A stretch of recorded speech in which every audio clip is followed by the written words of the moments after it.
Mucha presentación no tienen los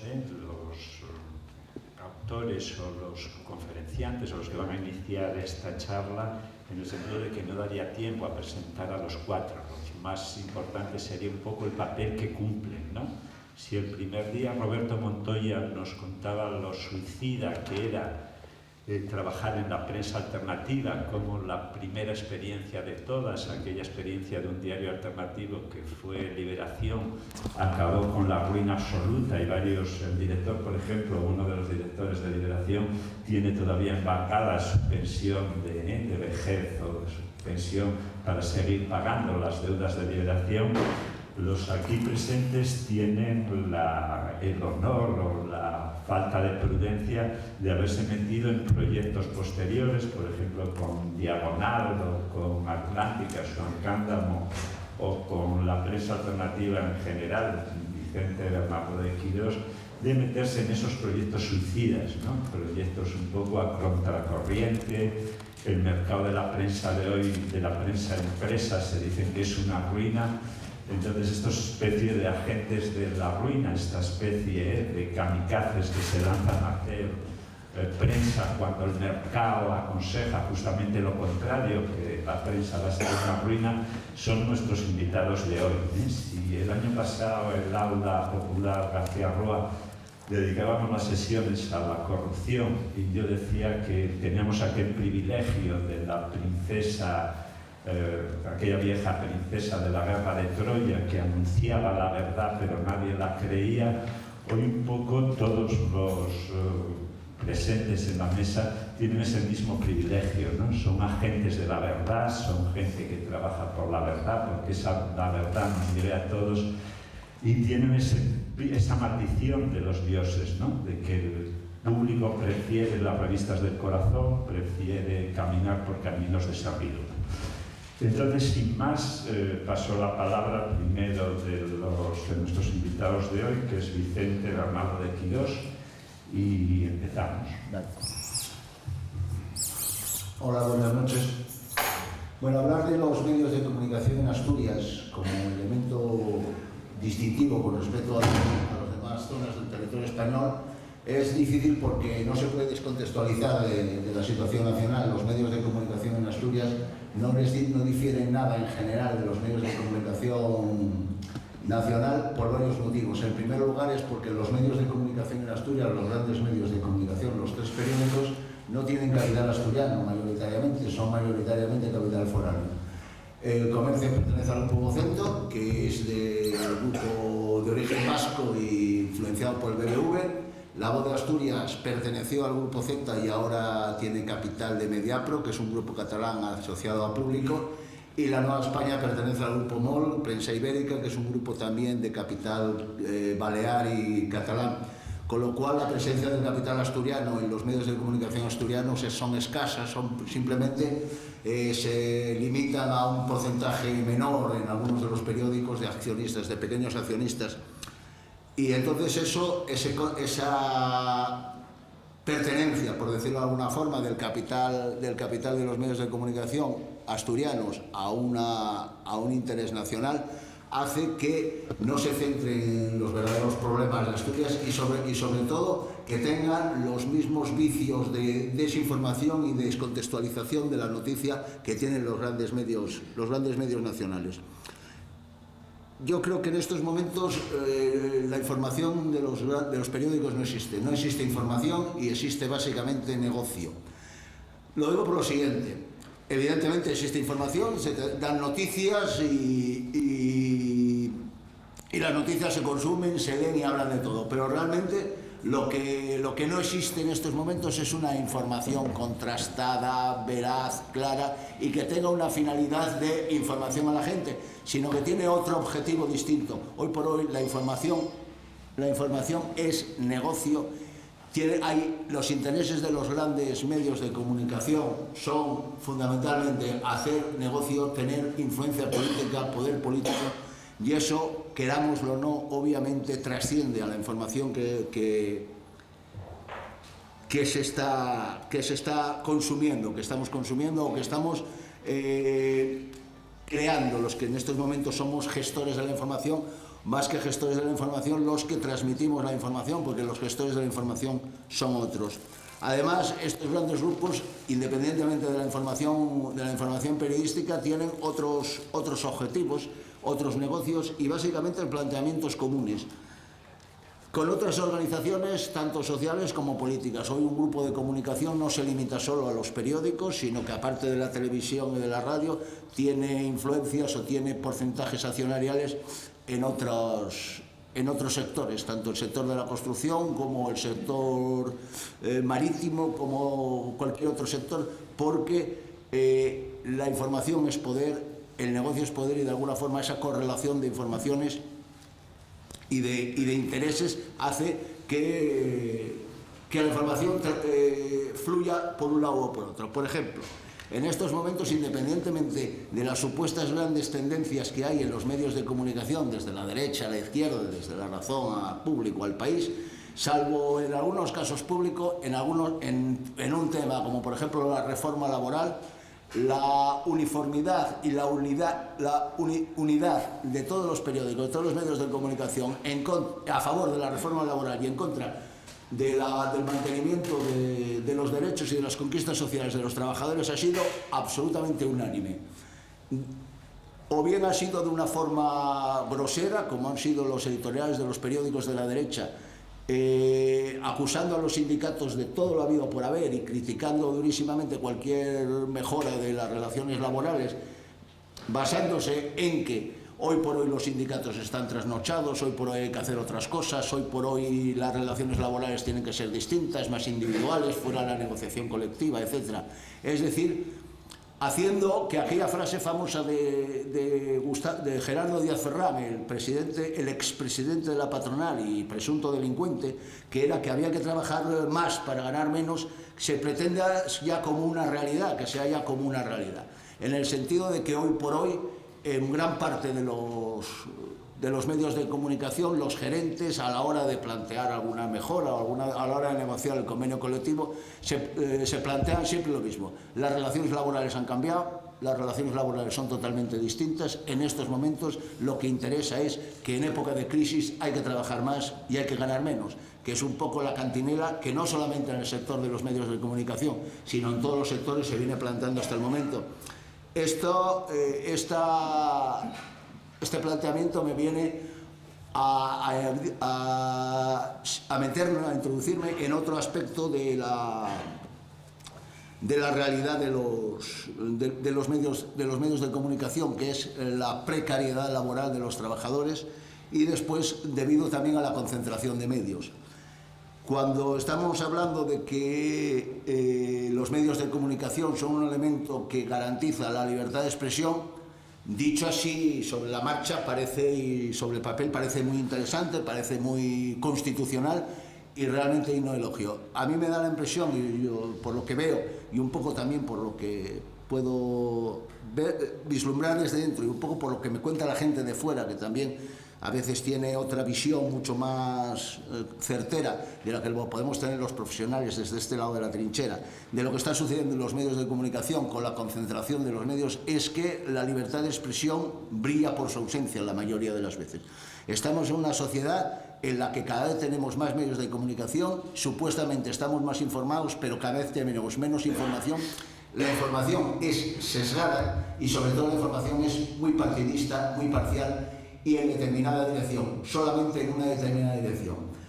Habría que remitirse a algunos medios de comunicación muy concretos o a revistas o periódicos alternativos para que gran parte de las noticias que importan y que interesan a los ciudadanos y que no salen habitualmente en los medios de comunicación tradicionales, por decirlo de una forma, en los grandes periódicos o en las grandes radios y en las grandes teles.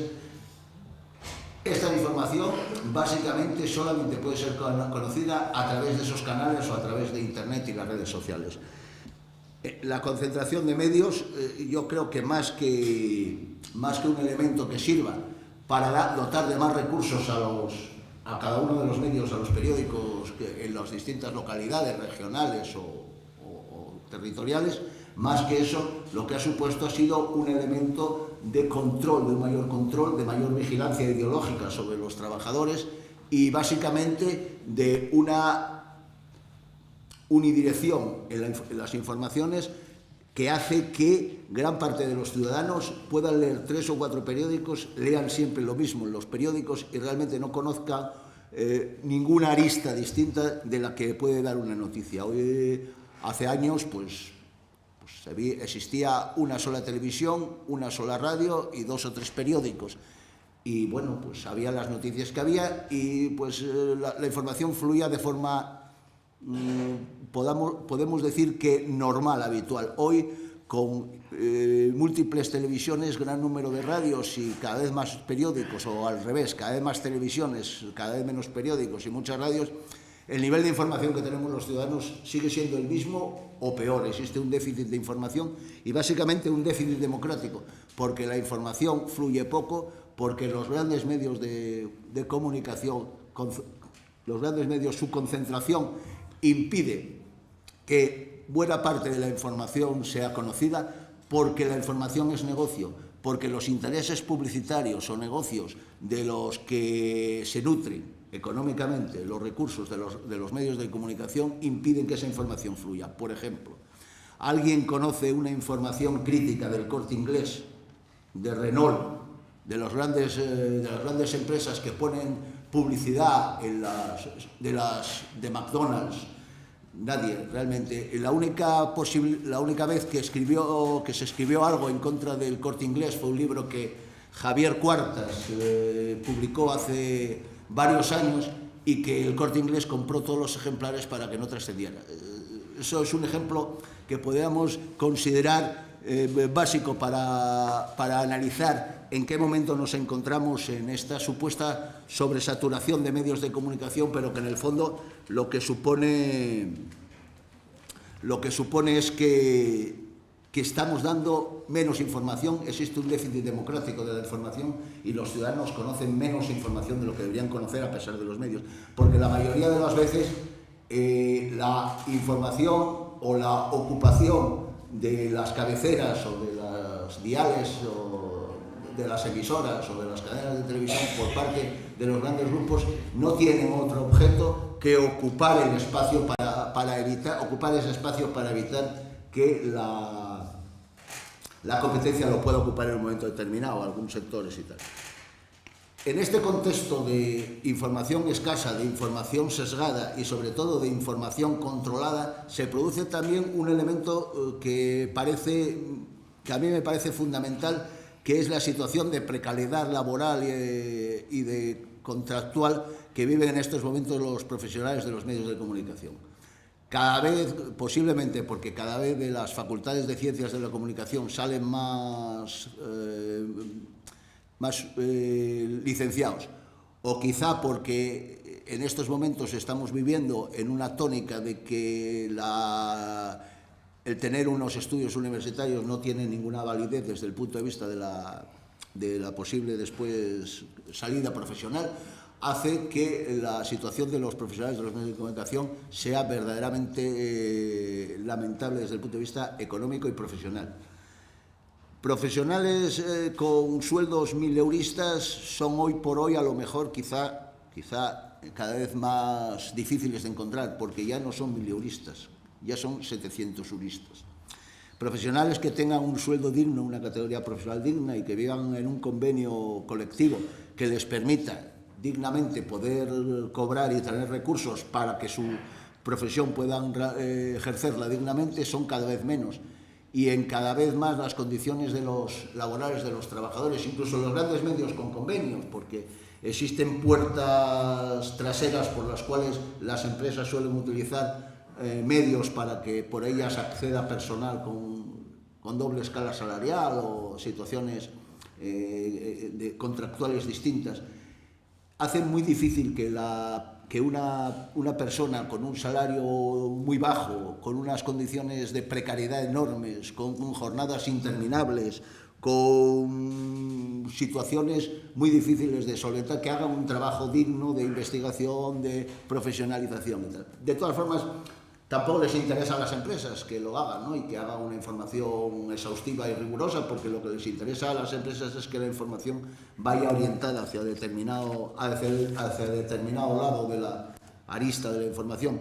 Con lo cual, pues esta situación de los periódicos, en los que existen hasta en ocasiones contratos semanales, contratos mensuales, contratos por obra, que realmente la obra dura toda la vida, porque un contrato por obra en un medio de comunicación es única y exclusivamente mientras haya una temporada, un programa, pero hay auténticas aberraciones contractuales en muchos de nuestros compañeros que hacen trabajos por obra en una empresa que la obra es prácticamente toda ella.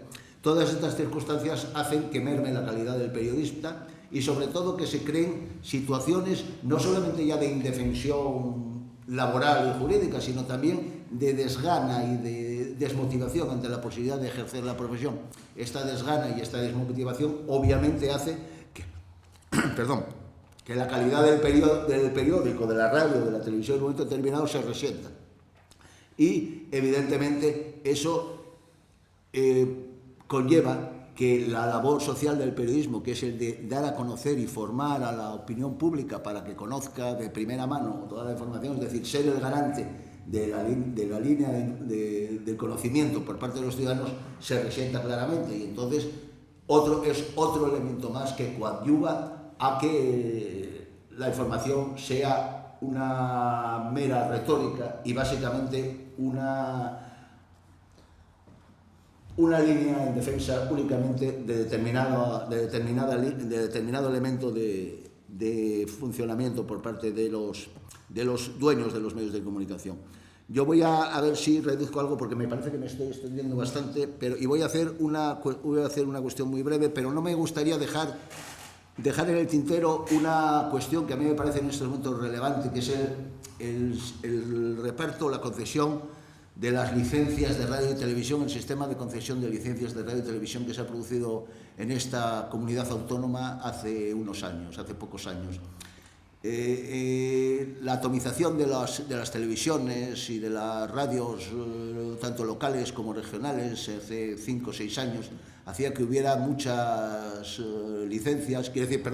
muchas cadenas, y que esas cadenas fuesen alegales, es decir, no había un marco legal por los cuales se podían funcionar legalmente, ¿no? Había algunas que estaban trabajando bien, incluso tenían una buena plantilla, con trabajadores con salarios escasos, precarios, no de buena calidad, pero sobre la media del sector, pues, podían considerarse suficientes o por lo menos no muy insuficientes. En esta situación, por ejemplo, se encontraba Teleasturias. Teleasturias era una televisión que se publicitaba como la autonómica y que pretendía ser una televisión privada que de ámbito regional pudiera dar información de una información determinada.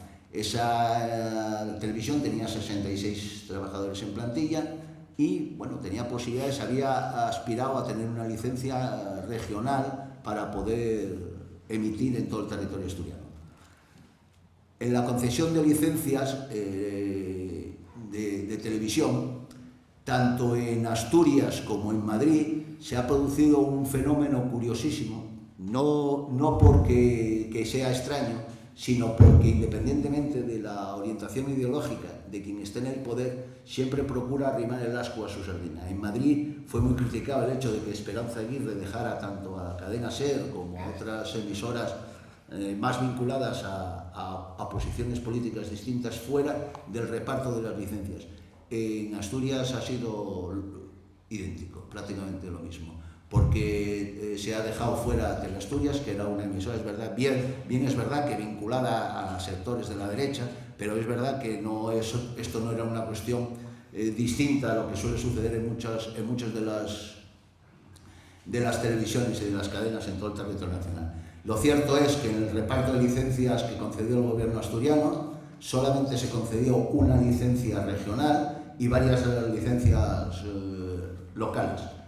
Como elemento fundamental, la licencia regional se concedió a Localia, empresa que ya no existe porque suspendió sus emisiones, y no solamente suspendió sus emisiones, sino que despidió a toda su plantilla. Y además las televisiones locales se dieron a medios locales, pero también a una especie de ilegalidad ilegalidad legal, valga la paradoja, porque se trataba de dar emisoras locales a una determinada empresa para que después esta empresa las pudiera unir entre ellas y hacer una emisora regional, cosa que el propio concurso de las propias bases para el concurso de licitación estaba prohibido. La empresa era la Nueva España. La Nueva España tenía emisoras en Gijón, en Avilés, en Oviedo y en Dorantes. Quiero decir, tenía emisoras locales que única y exclusivamente podía hacer funcionar de manera rentable para ella, unificándolas, es decir, haciendo o emitiendo en cadena. Lo cierto es que ni la Nueva España está emitiendo en televisión, ni Localia, obviamente, está emitiendo, ni existe a corto o medio plazo un nuevo concurso de licencias que haga que, tal y como puede plantear la TDT y permite la tecnología y la televisión digital terrestre, Asturias pueda contar con televisiones, tanto públicas como privadas, que puedan también intervenir y hacer información y dar información y sobre todo mantener o tratar de mantener un halo de pluralidad que en estos momentos no existe. Y yo creo que ya me extendí bastante y que ya me pasé de eso, entonces dejo. Muchas gracias. A continuación, Pablo Elorduey, de Diagonal, va a tomar la palabra. Pablo Elorduey, la gente de Diagonal han cogido esa cita histórica a la que me refería antes, de esas derrotas de la prensa crítica, de la prensa construida al margen, de esto que nos decía Vicente, del negocio, de una prensa que no vende cinturones, relojes, ¿sí? Como esa transformación de los kioscos en una especie de cueva de ladrones que venden de todo, sino que contra el mercado se han atrevido a coger esa cita histórica que han dejado todas esas derrotas de liberación de la prensa militante. Ha venido desde Madrid, tiene el mérito, ¿no?, de que lo recibamos como uno de los resistentes, de los que ha cogido y continúa la historia de esa prensa utópica, aparte del negocio que decía. Le doy la palabra. Bueno, muchas gracias por la presentación tan amable. Yo, bueno, no soy muy ducho tampoco en las charlas, entonces, bueno, pues pensando en esta, me he acordado de que hace unas semanas pues, estuve en Valencia también hablando sobre las voces silenciadas y sobre la censura. Yo en aquel momento, pues, no sé si un poco para pues, ir a contracorriente, que es un poco lo que nos toca, comenté que a mí la censura ahora no me parecía un factor determinante. Es cierto que algunos medios, sobre todo del País Vasco, pues no les parece que sea así, porque los han cerrado, han tenido juicios hasta hace poco, como Egunkaria. Pero vamos, yo creo que estamos en una época en la que se ha producido o se están produciendo pactos cada vez más amplios. Entonces, bueno, el último de la reforma de las pensiones, que es un acuerdo global, bueno, pues es un poco la guinda a esta época en la que todo se pacta y en la que salirse de ese consenso no es que esté mal visto, es que ni siquiera se ve, no aparece en los medios quien no quiera firmar esos pactos, quien no quiera aceptar el acuerdo global, general, estatal, español o como lo quieran llamar. Entonces, pues cuando se produce ese consenso estratégico en los medios, lo que es noticiable pasa a ser lo que es espectacular, ¿no? Entonces, la espectacularidad, por un lado, para los propios periodistas, pues les impulsa a intentar convertirse en estrellas individuales de lo suyo, que bueno, en las películas de Hollywood se ve alguna vez que algunas de estas estrellas llegan a algo, y les condena la realidad a una precariedad que no es individual, que es generalizada, que es con la que firman todos. Y con respecto a los usuarios de información, en los que yo me incluyo, porque tampoco formo parte de estos medios, pues lo que vemos es que ya en un caso como el de Wikileaks, pues lo espectacular no es lo que dicen los cables, sino lo que hace o deja de hacer Julian Assange. y los medios que no tienen los cables, que no pueden utilizar entonces esa información que sí que es válida, pues se dedican a perseguir a este Assange porque sienten la necesidad de que su público les pide eso. Wikileaks es un ejemplo, pero bueno, igual es un mal ejemplo de una información espectacular. Pero es que antes de Wikileaks, igual si hacemos un poco de memoria, el gran tema fue el encierro de, bueno, el trágico accidente de los mineros en Chile, ¿no? Bueno, pues se tomó un caso particular de unos mineros que estaban encerrados varios metros bajo tierra. Se hizo una especie de gran carnaval, no sé si recordaréis una película de Kirk Douglas, en torno a estos mineros, y en los mismos 15-20 días que estuvieron encerrados esos mineros, en Chile murieron otros 15 mineros en accidentes en otras minas del territorio. Eso no es noticia porque no es espectacular, porque pasa todos los días, tristemente, ¿no? Lo espectacular es que hay un encierro y que podamos ir a ver a sus familias. Entonces, dentro de esto, bueno, pues hay un elemento fundamental que es la amalgama, a la que ya se ha referido el ponente anterior, que es la publicidad, ¿no? Y es una forma de publicidad que va mucho más allá del simple anuncio, del simple reclamo. Viniendo para acá, estaba leyendo El País, en la edición de Madrid, pues una página completa, aparecía un concierto, bueno, pues no sé si era Daniel Barenboim o alguien parecido, y entre los, bueno, el enfoque del concierto era pues para financiar, no se decía así, sino algo mucho más rimbombante, una fundación llamada Nuevo Futuro. Debajo, pues los consiguientes sellos de la Comunidad de Madrid, de Nuevo Futuro, de Telefónica o de la empresa que haya puesto el dinero en este caso. Y bueno, pues un anuncio a toda página maravilloso en El País que habrá costado un dineral para una organización Nuevo Futuro que esto no aparece en El País, evidentemente, pues lleva una serie de centros de menores en la Comunidad de Madrid y en otros territorios, pues en los que se seda a los niños para que no se muevan, que se hace una terapia muy agresiva para chavales con el objetivo confeso por esta misma asociación o por su probeta que tenía otro nombre, de borrar la memoria de los niños que han ido a parar pues a este tipo de centros terapéuticos, porque la memoria les recuerda a la calle y a la mala situación que viven en la calle, cuando en estos centros pues la situación, si conocéis un poco cómo se mueve, pues es bastante peor que en muchos casos la que tenían en la calle.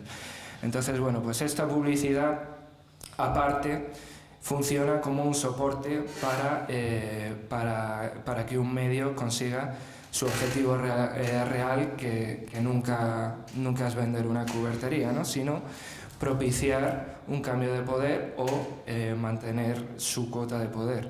Pasó con El País, que nació para propiciar el asalto al poder del PSOE. El Mundo vino a hacer lo mismo con el PP, y Público surgió después de que Zapatero ganara las elecciones, pero la idea principal era afianzar un liderazgo que en ese momento parecía dudoso y parecía más fruto de una casualidad y de una serie de teorías de la conspiración inventadas por el PP, según los jueces, que bueno, estaba un poco en entredicho. Pero al medio la publicidad básicamente le sirve para sobrevivir. Cuando un medio pasa problemas, tiene varias soluciones, entre las que casi nunca está bajar los sueldos de sus directivos ni renunciar a los beneficios de los dueños, sino que empiezan por precarizar, como ha dicho el compañero, las condiciones de trabajo. Por subcontratar, los medios lo hacen cada vez más. no solo servicios como la limpieza o como la restauración, sino otros servicios más, se llamaría técnicos o periodísticos, por reducir la plantilla cuando ya la cosa les parece que los números no cuadran, por fusionarse y en última instancia por venderse a otro medio que lleve más pujante. Entonces, ya aquí entramos en la parte en la que yo creo que tengo más que decir, aparte de esta pedrada mía, que me perdonaréis anterior, que es los medios que no se pueden vender o los medios que no se venden. Y son los que estamos nosotros, ¿no? Los medios que no se pueden comprar ni vender porque somos medios pequeños, colectivos, hechos pues con un esfuerzo militante y hechos un poco al calor de la lumbre prácticamente. Estos medios no se venden pero desaparecen, ¿no? Es el final natural tanto de Liberación como lo será de Diagonal, espero que más tarde que pronto, y como lo ha sido de otras experiencias igual de válidas. Entonces, en cuanto a lo que nos une, pues con esos otros medios es que nosotros también necesitamos una financiación. Ellos lo suplen con la publicidad, nosotros pues lo suplimos como podemos. Los medios que podemos desaparecer, a mi juicio, pues ahora mismo somos los que realmente estamos haciendo esa otra información posible que entendemos que es lo que demandan pues, los ciudadanos, y tampoco quiero centrar en el tema de los ciudadanos, pero bueno, muchas veces es difícil de acotar quién demanda realmente esa información. Lo que sí que sabemos es que existe esa demanda, por eso pues nuestros medios pequeños, no solo Diagonal, Casa en la Red, La Directa en Cataluña, Novas de Galicia en Galicia, etcétera, pues por eso esos medios están saliendo adelante, están más o menos resistiendo pues los embates de estos ajustes que nos afectan porque también somos trabajadores y los que no podemos estar trabajando en el medio pues tenemos que trabajar en otra cosa y después dedicarle el tiempo a lo que hacemos. Entonces, dentro de lo que somos, tenemos asumido nuestro papel, pero no asumimos el papel al que nos quieren, pues, o en el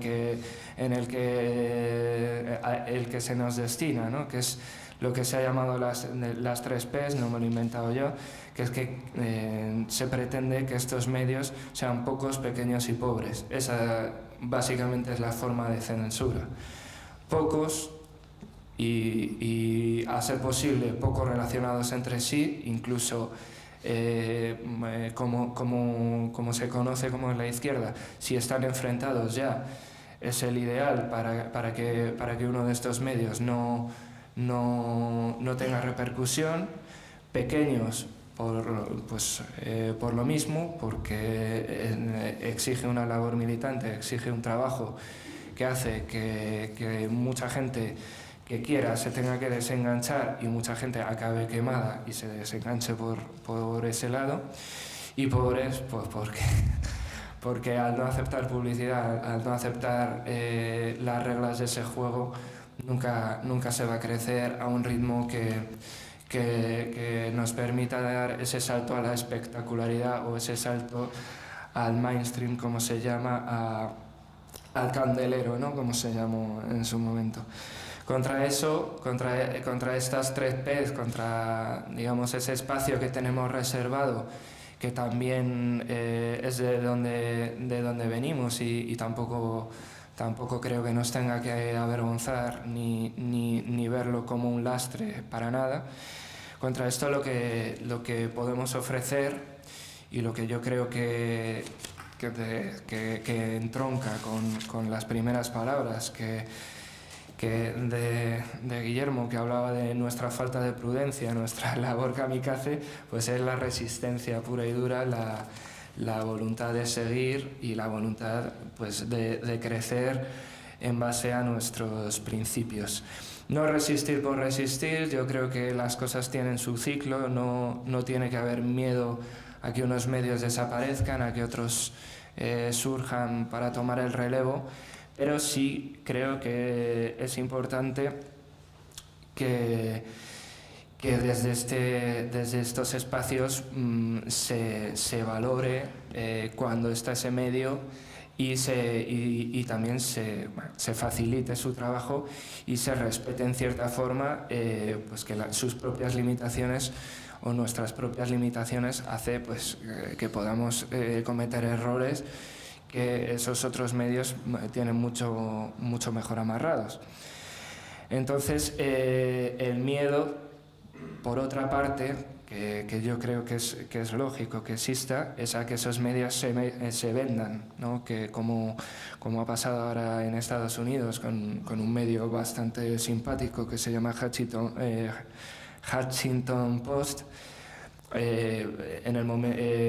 antes de ayer se vendió a un gran gigante de la comunicación, lo que era antes Warner Brothers, ahora se llama All. Y bueno, pues eso sí que nos tiene que hacer dudar un poco de la línea que va a seguir este medio, precisamente porque pasar de la independencia a la dependencia pues es bastante fácil, ¿no? Entonces, ya como última reflexión, quiero indicar que yo hablo de los medios porque es un poco donde estoy ahora metido y lo que conozco un poco más, pero respecto a este espacio pequeño, pobre y minoritario, por así decirlo, que ocupamos nosotros como medios, pues se puede extrapolar a la izquierda no pactista que está un poco trabajando en este mismo margen. Entonces, desde este punto, pues un medio será lo que ese espacio político quiera que sea o pueda hacer que sea. Durante las épocas en las que este espacio político esté más maniatado o se pueda mover menos, pues el medio lo único que puede asegurar es mantener el pulso de eso que haya, pero nuestros medios no van a crecer a un ritmo a que no crezca pues un deseo de cambio, un deseo de transformación de la sociedad que venga pues de fuera de los propios medios y que sea hecho desde dentro por nosotros porque queremos favorecer ese cambio. Gracias. Pues muchas gracias a Pablo por su intervención y por esa voluntad de resistencia de la que nos viene cierta esperanza. Y a continuación va a hablar Diego García. Diego García le conocí tejiendo magazines y revistas que hacía él, buscaba él la propaganda, me temo que la repartía él, le conocí en una librería aquí cercana y desde entonces fue un amor a primera vista y me parece uno de los intelectuales más prometedores y mejores de Asturias. Colabora también en Diagonal y le paso la palabra. Estoy sonrojado. Vamos a ver, ¿me oís bien? Sí, me oís así bien mejor. Bueno, voy a ser breve de verdad, porque ya se nos hace un poquitín tarde. Lo mío va a ser más como un taller práctico de manipulación de información. La idea, yo no sé, porque no trabajé nunca en la hostelería, en restaurantes ni nada, pero me suena que que tú cuando empiezas a trabajar en un restaurante, en un bar, aunque sea haciendo pinchos de pollo, tienes que sacarte un carnet de manipulador de alimentos, ¿no? Supongo que la gente que trabaja en el Bulli, en el restaurante de Ferran Adrià, también tiene que sacarse un carnet de manipulador de alimentos, ¿no? Ya cerró. Ya cerró, bueno, pues en la Fundación Bulli o lo que sea, ¿no?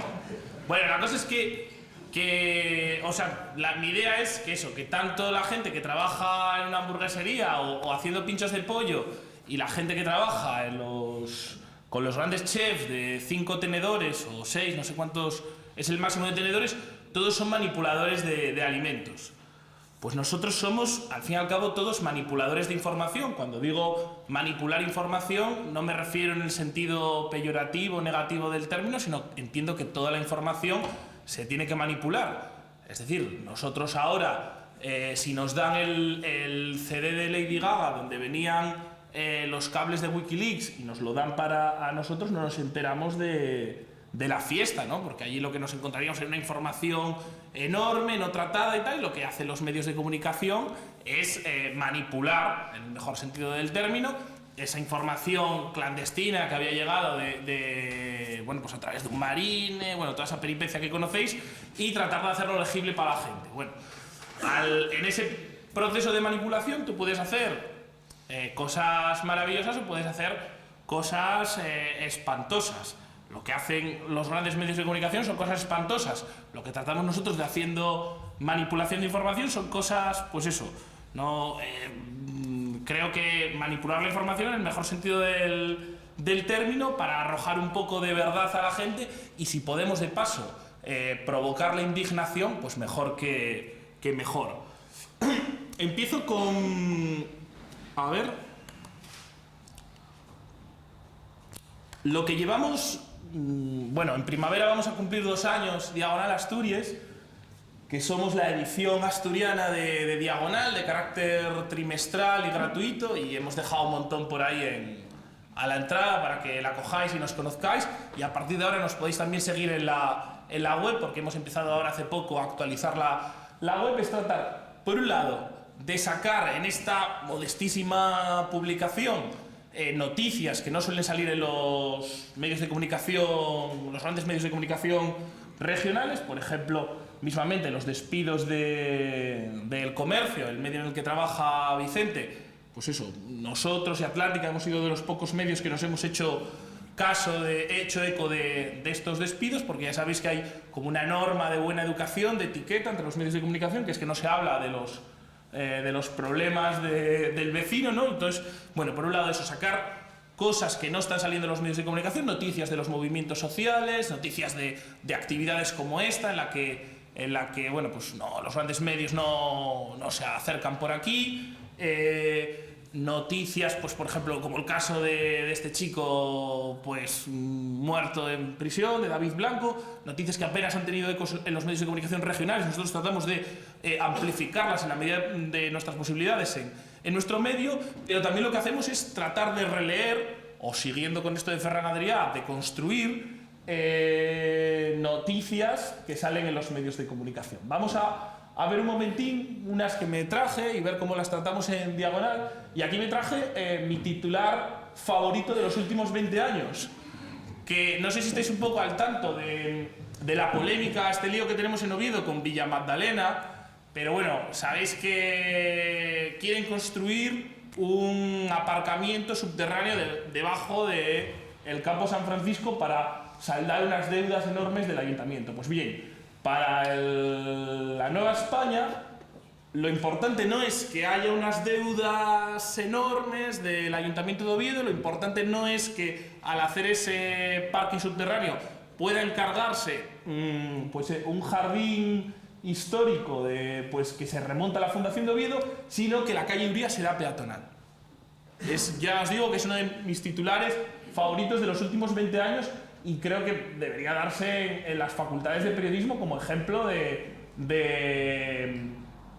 manipulación en el peor sentido del término de la información, ¿no?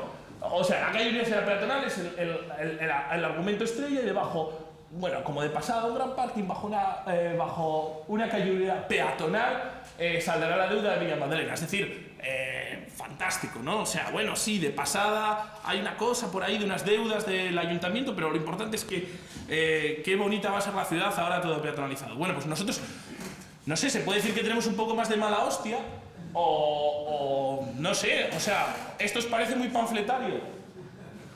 No sé, yo... Una acusación que siempre pesa sobre los medios de comunicación como nosotros es el tema de ser mitineros, ser panfletarios y tal, pero yo creo, por aquí anda por cierto David, que es el redactor de la noticia, o sea que si no podéis luego preguntarle a él, pero yo creo que aunque de Lorenzo Vende el corazón de Ubieu pueda sonar más panfletario, yo creo que si tengo que compararlo de Lorenzo Vende con la calle Ubieu peatonal, no sé, juzguen ustedes, pero yo pienso que lo nuestro casi como que se adapta más a la realidad. Bueno, seguimos con la cosa. ¿Por qué hablar de Japón tal? Esta es una noticia un poco antigua, ¿no? De 2005. Como sabéis, las cajas de ahorro no es una cosa que solamente exista ni en Asturias ni en España, sino que es, bueno, pues un residuo que viene de otros tiempos, no sé si del fordismo de antes, de un residuo como de economía social, de una economía de una banca semipública. Lleva mucho tiempo en el punto de mira del Fondo Monetario Internacional, del Banco Mundial, de todas estas instituciones que se preocupan tanto por nuestro bienestar, y uno de los lugares donde se inició este proceso de privatización de la banca semipública, que son las cajas de ahorros, es Japón. Pues bien, el país se hizo eco en el año 2005, mucho antes de que aquí se empezase a hablar de privatizar las cajas de ahorros, de eso, ¿no? Entonces Japón aprueba privatizar su caja postal con 2,5 billones de activos, la mayor entidad de ahorro del mundo. Pues bien, hablan de transformar un banco semipúblico en un banco con accionistas que cotice en bolsa, todo este tipo de cosas, es decir, privatizar. Pues nosotros en Diagonal Asturias, como somos gente ingenua y aparte pues que queremos ser buenos periodistas y joder, si el país a convertir una caja de ahorros en un banco privado lo llama privatizar, pues nosotros también lo llamaremos privatizar, ¿no? Entonces decimos, con todo este de Cajastur, bueno, reconocemos, vale, que a lo mejor el chiste ya es un poco llevar el asco a nuestra sardina, pero bueno, vamos al titular: Cajastur lidera la privatización de las cajas de ahorro en España. Joder, como Japón, ¿no? Es un poco el mismo argumento. Pues resulta que los medios de comunicación regionales, cuando se refieren al proceso de transformar una banca semipública en una banca privada que va a cotizar en bolsa, hablan de fusiones virtuales. Es decir, que los grandes medios de comunicación, cuando se trata de privatizar bancos públicos en Japón, dicen privatizar, pero resulta que cuando toca aquí al lado de casa, se inventan este eufemismo extraño que se llama fusión virtual. Bueno, pues nosotros lo que nos parece es que es una privatización y entonces por eso decimos privatización. Reconozco que el chiste y tal a lo mejor ya tiene un poco más de mala hostia y a lo mejor pues ya parece como que, bueno, que somos otra vez la gente con, bueno, pues muy mitineros y tal, pero bueno, todo el mundo tiene sus defectos, ¿no? Pero bueno, nosotros creemos que estamos haciendo un medio de comunicación modesto pero serio. Voy a poner otro ejemplo. Cancelada la conferencia de la resistencia iraquí de Gijón. Sabéis, ¿no? Bueno, cómo fue el asunto, de las presiones que hubo para cancelar la conferencia que iba a haber aquí de todas las organizaciones pacíficas de la resistencia iraquí. Pues bien, no está mal la redacción o sea, no es una cosa escandalosa como la calle Ubieu peatonal, pero bueno, es una cuestión que bien, está bien, luego cuenta, y entonces toda esta historia de las presiones que hubo sobre el Ayuntamiento de Gijón, sobre el Principado, sobre los organizadores del evento y sobre los asistentes por parte del Ministerio de Asuntos Exteriores, se da como una opinión de los organizadores, como una opinión de la CEOSI, de la campaña de solidaridad con Irak.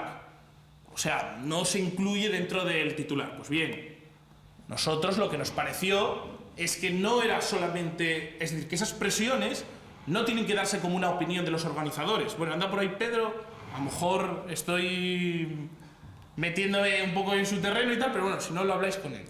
Y entonces nosotros consideramos que el gobierno de España se dedique a transmitir las amenazas de muerte que habían hecho elementos próximos al gobierno iraquí y grupos paramilitares, no tiene que ser una cosa que esté escondida dentro del cuerpo del texto, que esté escondida o que se dé como una opinión de los organizadores, sino que nos parece que es la auténtica, o sea, la noticia no es que se cancele la conferencia, sino el por qué se cancela la conferencia. Entonces, por eso fue la portada de nuestro número de, no sé, nuestro número 4. Bueno,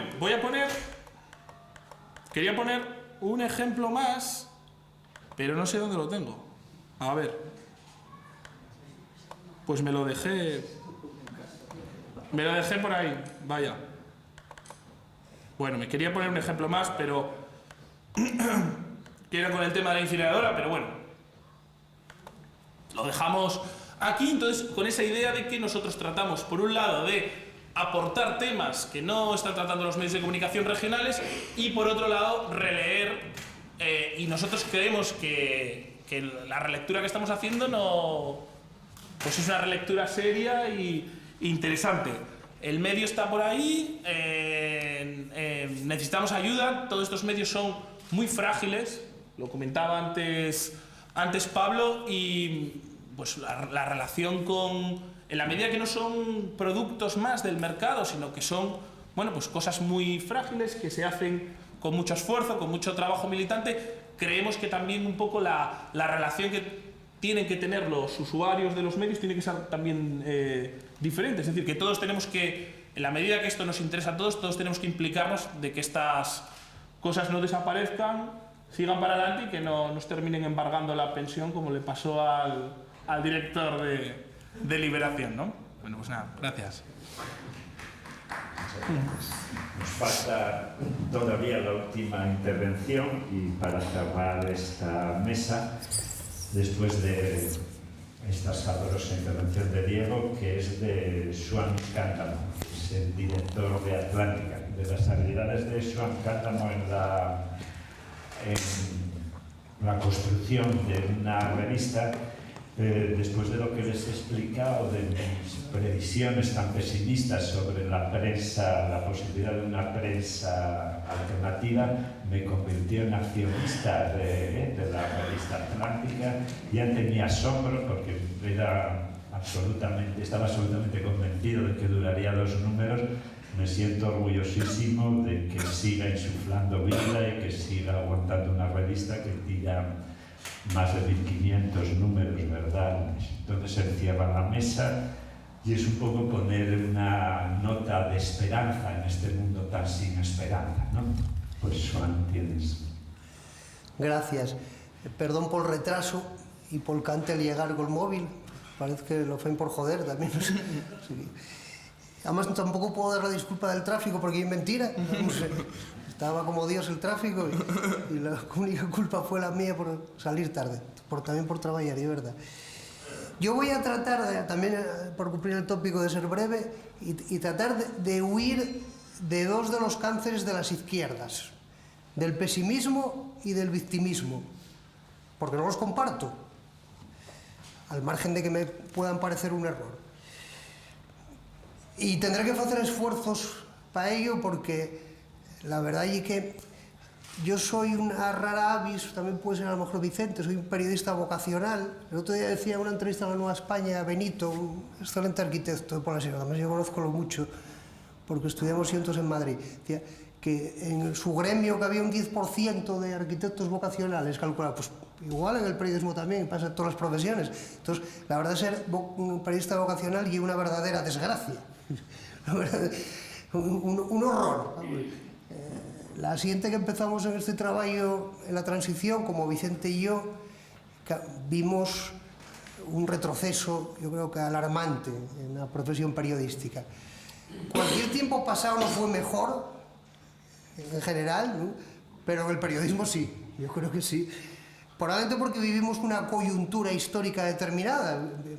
Vicente y yo empezamos en la transición política, ¿eh? Entonces había unos márgenes de utopía que correspondían a aquella coyuntura. Los periodistas teníamos subyugados a los políticos y no al revés como ahora. Había independencia profesional. Los directores, que parece una cosa milagrosa, defendían a los redactores. Había empresarios periodísticos, había editores de prensa. Yo creo que todo eso desapareció. Nos convertimos poco a poco en grabadores con patas, lo que somos. Tristes mediadores de la información oficial, con excepciones, claro, excepciones en medios y en personas, en profesionales.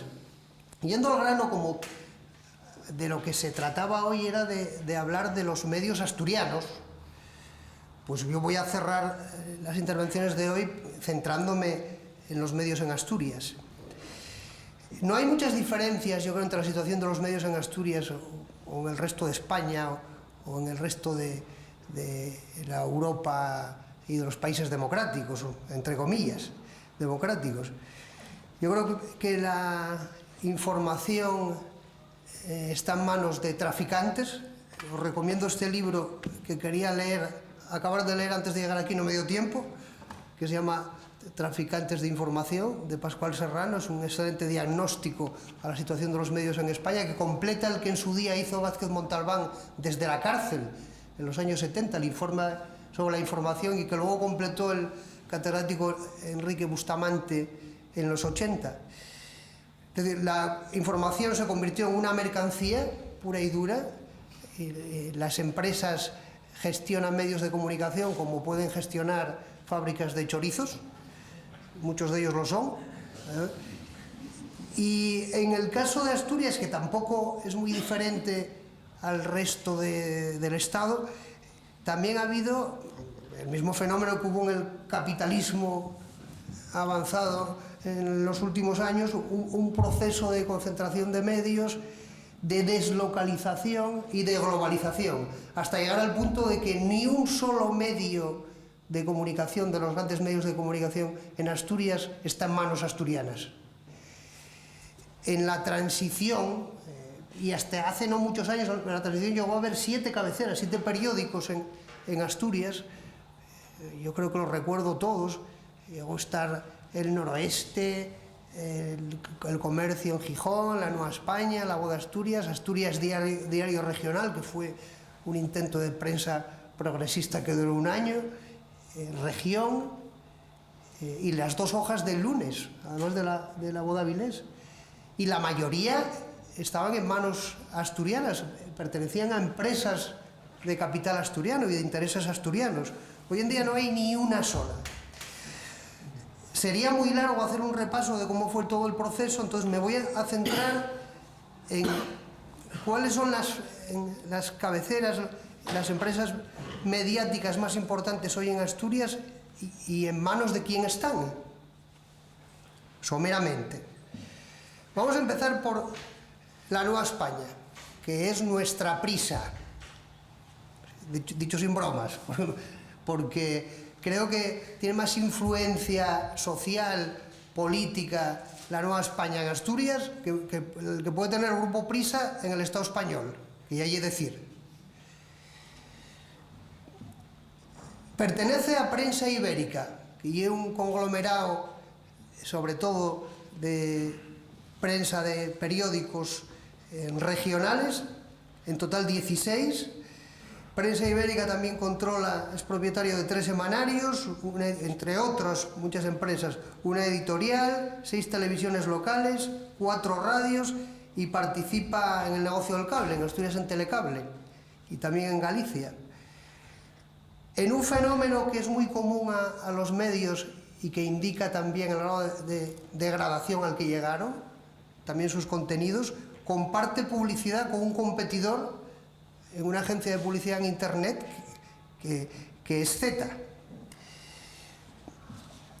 El propietario es Francisco Javier Moll, un empresario, se decía hace unos años, cuando empezó a surgir el imperio de Prensa Ibérica, que tendría apoyos económicos hasta de países árabes, tal. Pero en realidad figura el 50% en esta empresa ibérica, como propietario Javier Moll y su mujer, que es María Aránzazu Sarasola.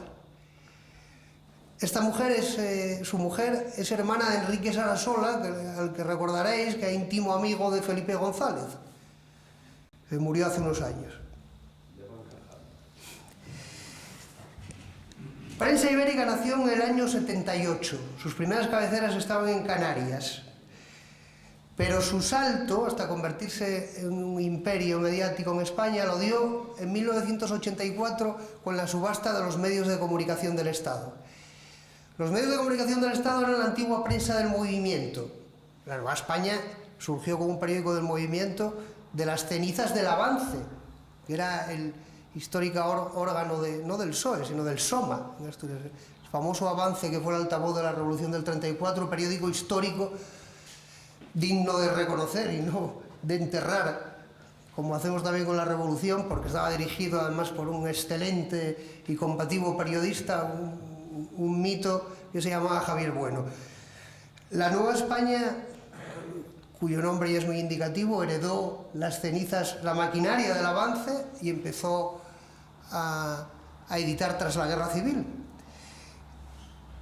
En el año 84 se subasta, la prensa del movimiento decidió el gobierno del PSOE subastar las cabeceras más rentables y cerrar el resto, las que no lo eran. Y en un caso hubo un periódico que se cerró por motivos políticos, que casualmente yo trabajé en él, un periódico de San Sebastián que se llamaba La Voz de España. Luego se pasó a llamar La Voz de Euskadi y ahí por ahí ya no pasaron y lo cerraron. Como era un periódico que les parecía muy aberchale, que no lo era tampoco, estaba Pepe Rey entonces, y había gente que sí lo era, pero no era un periódico aberchale, pero era un periódico, ese lo cerró UCD, desde el gobierno del PSOE, lo cerró Marcelino Oreja, concreto. Tenía una edición de la tarde, que fue donde yo trabajé, la primera vez que trabajé en la vida, haciendo prácticas, cuando estaba en la facultad, que se llamaba Unidad, por la Unidad de España, periódico de Donosti, que se voceaba por la calle, por las tardes, Unidad. A esa subasta del año 84 de la Nueva España hubo grandes entresijos por quedarse con esa cabecera. La Nueva España era una de las joyas de la corona, un periódico rentable, aunque padecía un cierto descrédito, muy justificado, porque durante el franquismo fue un periódico franquista y en la transición, después de la muerte de Franco, tampoco se distinguió porque es un periódico especialmente progresista, en ese sentido, y había ganado un poco la batalla de La Voz de Asturias, ¿no? A partir del tardo franquismo. Pero era un periódico rentable, era una operación política y económica muy interesante, y hubo una alternativa que lamentablemente no cuajó, que era una cooperativa de trabajadores que sí que hubiera garantizado ahí una cierta independencia y un sello progresista del periódico, que encabezaba José Manuel Ponte. Aquella fue una aventura además muy divertida, porque la misma operación se dio en todos los periódicos de la cadena. Ponte cuenta que es muy gracioso, y un gallego gracioso, en la onda de Cunqueiro, cuenta cómo una vez tomaron al asalto La Riba, que también era de la misma cadena, que salía con las flechas, y llegó a salir La Riba un día en la viñeta Asamblea de Trabajadores de Telepropiedad. Fue la Asamblea de Trabajadores un día, porque al día siguiente lo cerraron. Y esa operación de formar cooperativas y acudir a las subastas y quedarse con los periódicos fracasó en toda España y también en Asturias, en el caso de la Nueva España. Finalmente hubo dos empresas que pujaban por el periódico. Una era claramente del PSOE, apoyada por la Caja de Ahorros, que entonces presidía Faustino González Alcalde, que fue después consejero del Principado por el PSOE, y la otra era el Grupo Moll, que finalmente se quedó con el periódico. Llegó a ser invitado Prisa, yo creo que a través de José Manuel Vaquero, para que accediera a la subasta, cosa que no hizo. Finalmente se quedó el Grupo Moll con el periódico. Hay que reconocer inteligencia y habilidad a su cabeza, a la cabeza de la operación, que fue José Manuel Vaquero, que lo sigue siendo, porque entonces fichó a los redactores mejores y más jóvenes de Asturias, o a la mayoría de entonces, y un periódico decadente también en ventas lo fue poco a poco convirtiendo en el periódico líder del que tanto presumen, pero con razones desde el punto de vista de su influencia y de su éxito comercial. El comercio, por seguir en orden de importancia. El comercio, como bien sabéis todos aquí, nació de la burguesía gijonesa antes de la Guerra Civil. Era el periódico conservador en contraste con el Noroeste, que era el periódico melquiadista, y también de las izquierdas, porque ese fenómeno se daba en el melquiadismo. Pervivió como tal después de la Guerra Civil durante muchos años, hasta que, bajo la batuta, muchos de ellos de Carantoña, hasta que me parece que fue en los años 90, lo compró el Correo. En los años 90, primero el grupo El Correo, y después apareció Vocento por fusión del grupo El Correo y Prensa Española se llama la de ABC, ¿no? Pero la mayor aportación era del Correo, que era del 80%, frente a Prensa Española. Se creó el grupo Vocento y el Comercio, que ya había dejado de ser un periódico asturiano unos años antes, se convirtió en una de las cabeceras del grupo Vocento, que tiene 13 periódicos regionales en España, más 2 nacionales, el ABC y el gratuito Que, 4 suplementos, una revista, 3 televisiones. Tiene la mayor participación en Intereconomía, que es una de ellas.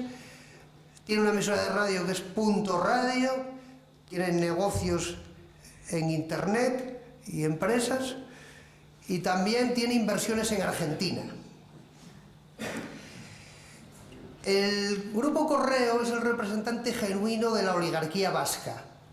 Es el grupo mediático de Neguri.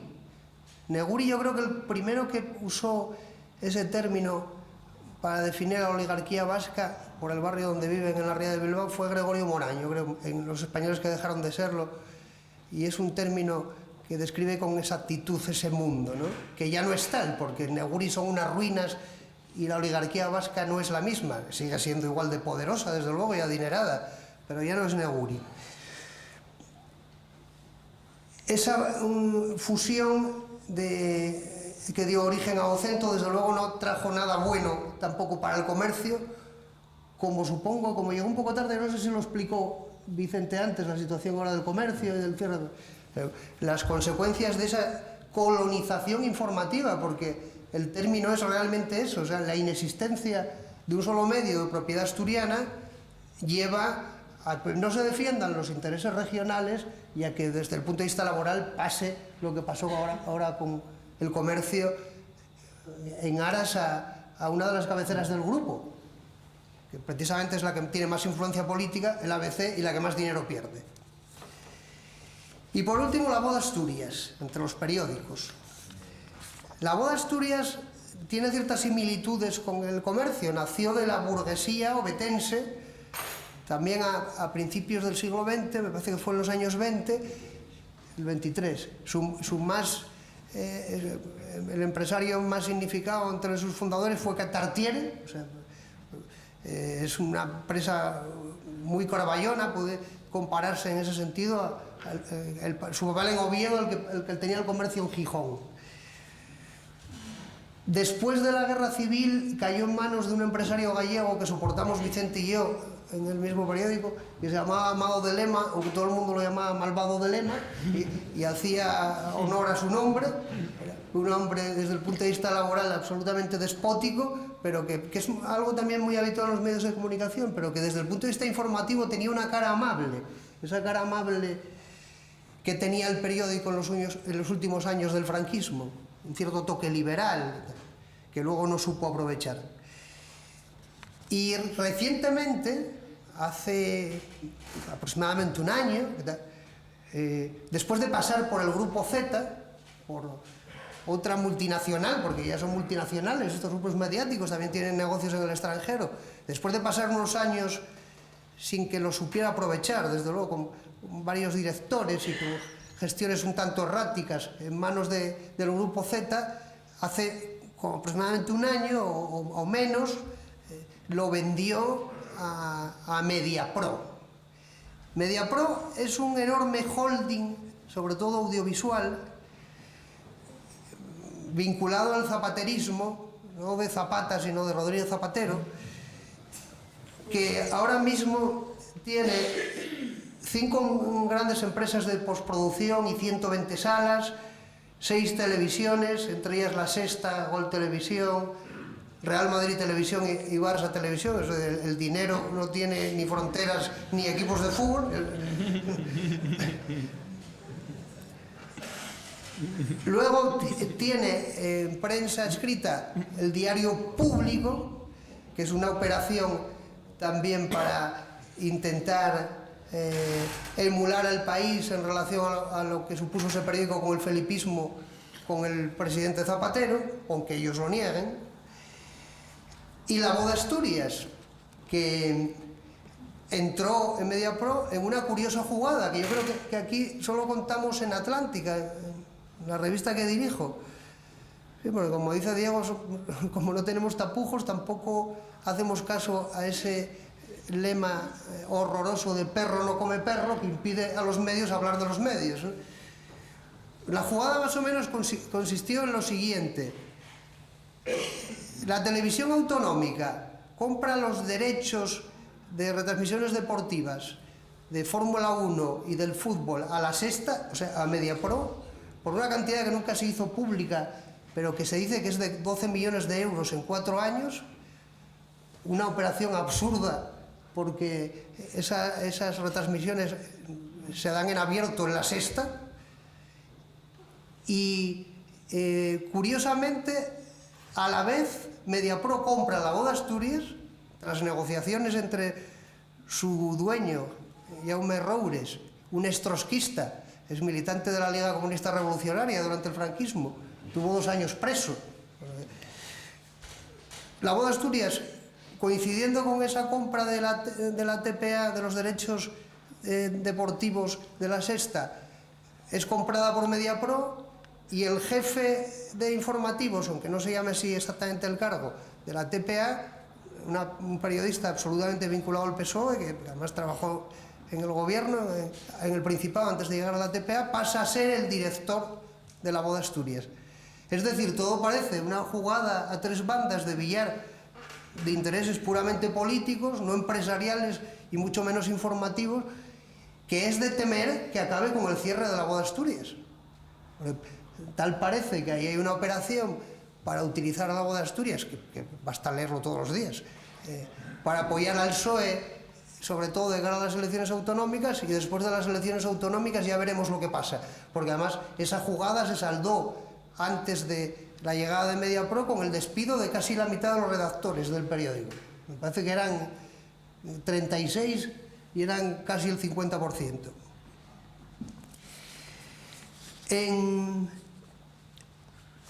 En el resto de los medios, en la radio, en la televisión, el panorama es parecido. No hay ninguna emisora de radio asturiana, propiedad asturiana. Pertenecen a grandes grupos mediáticos nacionales, que a su vez tienen intereses económicos detrás parecidos. Se me olvidaba decir que aparte de Jaime Roures, tiene otros 2 socios, Mediapro, y un conglomerado de empresas, no solo en España, sino en países extranjeros enorme, ¿no? Sobre todo en Holanda, donde no es preciso hacer público el nombre de los accionistas, y por eso tiene muchas empresas en Holanda. Y no hay ninguna emisora de radio en manos asturianas. El panorama de las televisiones privadas con vocación autonómica, como era Teleasturias, ya lo describió Vicente. El cierre de Teleasturias fue un golpe tremendo a la libertad de expresión por parte del poder político, un asalto en toda regla, como los que denuncian de Chávez en Venezuela, si es que los hay allí. Y sin embargo, en el tema de la televisión, en el sector de la televisión, tuvimos una gran oportunidad de acceder a un medio democrático y plural y profesional con la TPA, que resultó una operación absolutamente frustrada. Vicente también se acordará de que éramos muy pocos los periodistas que durante los últimos años defendíamos la necesidad de una televisión autonómica en Asturias. La mayoría de nuestros compañeros callaban y las empresas eran directamente enemigas, especialmente la Nueva España, que era el más beligerante. Pero vamos, éramos unos cuantos los que creíamos que era necesario un sector audiovisual público en Asturias, siempre que fuera una televisión pública al servicio de los ciudadanos y no del gobierno de turno. Éramos tremendamente inocentes. Llegamos a tener reuniones, entonces tiramos un poco de aquel carro, la Asociación de la Prensa y un colectivo que se llamaba Periodistas por Asturiano, en el que yo estaba. La gestación de la TPA obedecía, según el gobierno, desde luego, esos criterios. Iba a ser así, se iba a aprender de los errores de las otras autonómicas, iba a tener un tamaño menor, pero también iba a ser una tele despolitizada y profesional. Hubo comparecencias parlamentarias en la Xunta donde hubo esa coincidencia por parte de todos los comparecientes, no solo los colectivos profesionales, también los sindicatos y el resto de los agentes sociales.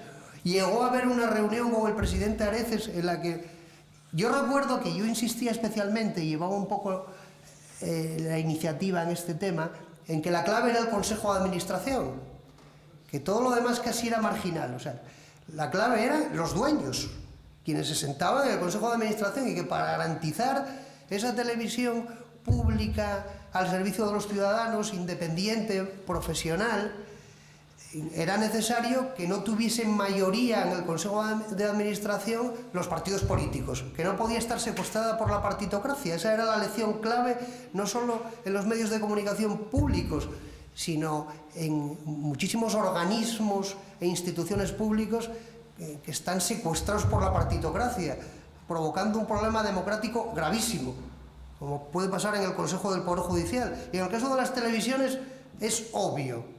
Las televisiones deben estar públicas, también las privadas, porque cubren un servicio público como todos los medios de comunicación, como bien decía antes Vicente, pero desde luego las públicas categóricamente deben estar al servicio de los ciudadanos y por tanto sus dueños deben ser los ciudadanos, no la partitocracia. Se nos podría decir que ellos representan a los ciudadanos, pero ahí seríamos doblemente ingenuos creyendo que eso es cierto, porque lo cierto es exactamente lo contrario. Entonces, nosotros decíamos, en el Consejo de Administración tiene que haber una mayoría, al menos la mitad más uno, no pueden ser representantes de los partidos políticos. Y Tini Areces en aquella reunión dijo que no solo iba a ser así, sino que incluso los representantes de los partidos políticos no iban a ser políticos, iban a ser profesionales. O sea, que yo iba a ser jauja. Una televisión innovadora, era la primera televisión que iba a surgir en España verdaderamente independiente, despolitizada y en manos a través del Consejo de Administración de los ciudadanos. ¿Qué se hizo? Como todos podéis ver en el día a día, pues exactamente lo contrario, y perpetuar el viejo, caduco y lamentable modelo desde el punto de vista social y democrático de las televisiones públicas que en España son desde la primera, que fue Televisión Española. El Consejo de Administración está formado solo por comisarios políticos, representantes de los partidos políticos, que la mayoría son escargos a los que hubo que buscar ellos un puestín. En el caso de los del PP, después de estar un año sin figurar, cuando ya vieron que no podían aguantar sin cobrar los 1.000 euros por reunión que cobraban de mano, eso es lo que cobran ahora, por levantar la manuca y fuera. Y la televisión autonómica es un verdadero fraude desde el punto de vista social y también desde el laboral. O sea, no es una televisión independiente, es una televisión absolutamente dependiente del poder político, es una televisión, una radiotelevisión que da miedo, me refiero que desprende miedo, se ve que quien la elabora tiene miedo, no se acerca a la realidad con los ojos bien abiertos. Y bueno, incluso hay algunas personas que cuya ausencia representa perfectamente ese fenómeno. ¿Cómo es posible en una televisión autonómica donde no esté Jerónimo Granda haciendo un programa? O Masi Rodríguez, por ejemplo. ¿Cuál es el problema? ¿Por qué los Darío Fo de Asturias, los que tienen cualidades naturales para trabajar? No yo, voy a descubrir que soy un petardo de periodista y soy un hombre peligroso y los que estamos aquí igual. Pero estos señores, o sea, ¿qué delito cometieron? ¿Por qué se nos hurta? ¿Y por qué se nos ofrece basura y mediocridad? Pues eso, porque destila miedo esa televisión, porque está controlada por el poder político y no son libres los que ejecutan las decisiones. Con lo cual, esa televisión, aunque ganara dinero, es un fraude de los asturianos, es una oportunidad perdida. Y como me dan caña para que acabe pronto y con razón, por no aburrir la pena, solo voy a poner un ejemplo, como somos periodistas, un ejemplo de la actualidad respecto a los medios, que creo que define perfectamente el paisaje, lo que está pasando. El caso Marea, no el caso Renedo, que el lenguaje no es inocente, como bien decía Diego. Y hay gran interés que sea el caso Renedo. Yo no voy a decir el caso Río Pedre, porque a lo mejor es injusto, pero vamos a llamarlo el caso Marea, que es como lo llama la policía. ¿Cómo está saliendo la información del caso Marea en los medios de comunicación asturianos? Pues en relación a los intereses de cada medio, que no son los intereses de los asturianos. Y por ceñirme a lo que bien conozco, pero podría hablar en general, que el fenómeno no solo se da en los medios públicos, pero voy a hablar de los medios públicos. El señor Río Pedre, la señora Otero y la señora Renedo ingresan en prisión el 25 de enero, ¿no? Al día siguiente, nada más estallar el caso, el delegado del gobierno, Antonio Trevín, reúne en su despacho a los directores de los medios públicos asturianos. Al menos que yo sepa, fueron la directora de Radio Nacional de España y la directora de Televisión Española en Asturias. Habrá ido también, no me consta, pero las instrucciones serán las mismas, el director de la TPA. ¿Cómo se da esa información en esos medios? Ya digo que también podría hablar de los privados porque estamos en lo mismo, en realidad. Pues de manera absolutamente sesgada. ¿Quién filtra la información a esos medios? Esas coletillas, esas morcillas que vemos según pudo saber, según medios... El señor Trevín. El señor Trevín es el que filtra con los informes policiales donde aparecen las escuchas y las declaraciones, filtra la información a Radio Nacional, a Televisión Española, a la TPA, con lo cual lo que aparece en esos medios es la estrategia política ante el caso del Partido Socialista. Así de claro, así funciona. ¿Qué pasó en la TPA? Pues que el primer día, el día que estalló el escándalo, que fue por la tarde, a primera hora de la... No, por la mañana, detuvieron a Río Pedre. Aunque se supo a primera hora de la tarde, que además, tampoco, y de casualidad, fue el día de los periodistas, estábamos de fartura, el día que estalló la noticia más importante del año.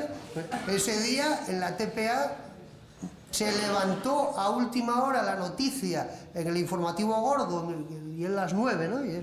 A las 8:30, y se dio en el último, que tiene un 0, no sé qué de audiencia, para tener un pretexto para decir a partir del día siguiente, como ya adelantó la TPA el día anterior, tal.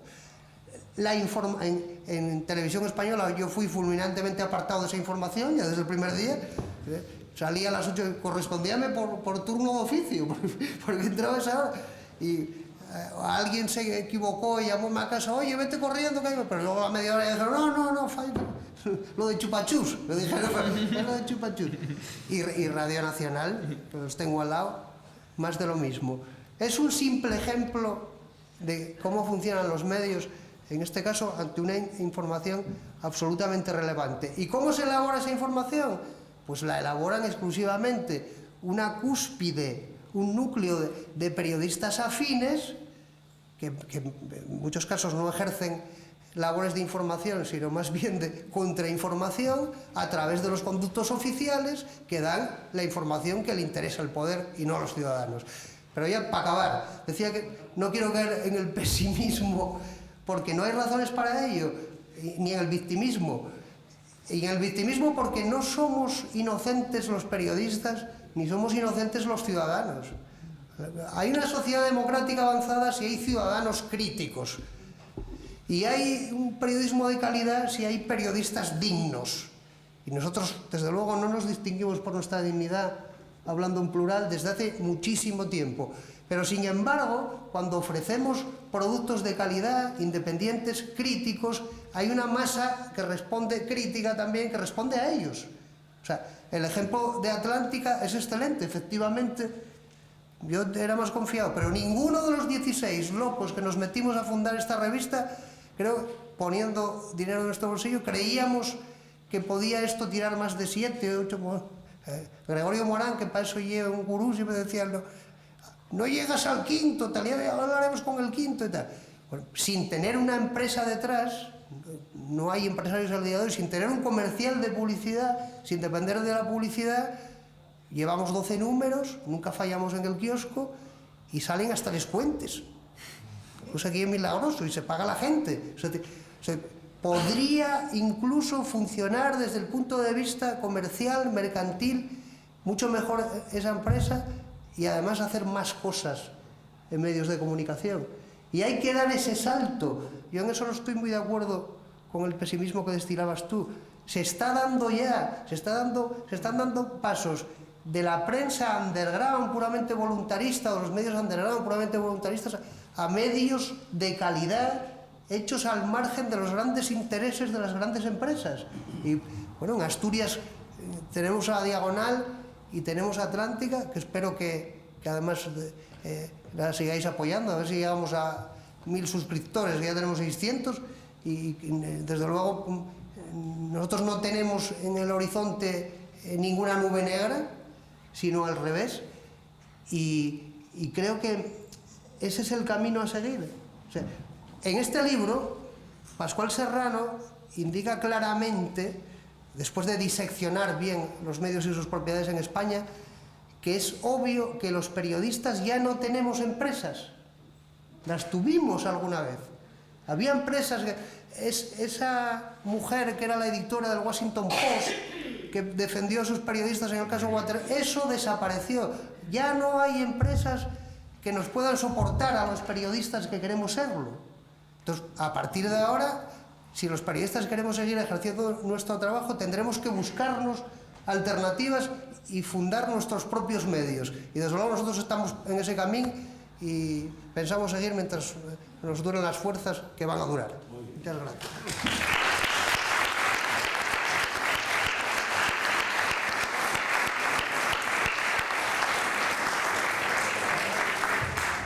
Muchas gracias a Joan y tienen la palabra ustedes para todas las preguntas que quieran hacer, intervenciones. Sí. Bueno, yo es... Si te pones aquí,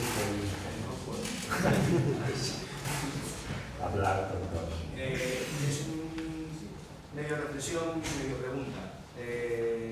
Durante toda la charla salió aquí varias veces y sobre todo se insistió ahora al final con el último ponente sobre el tema de los medios de comunicación asturianos en manos de grupos empresariales extranjeros.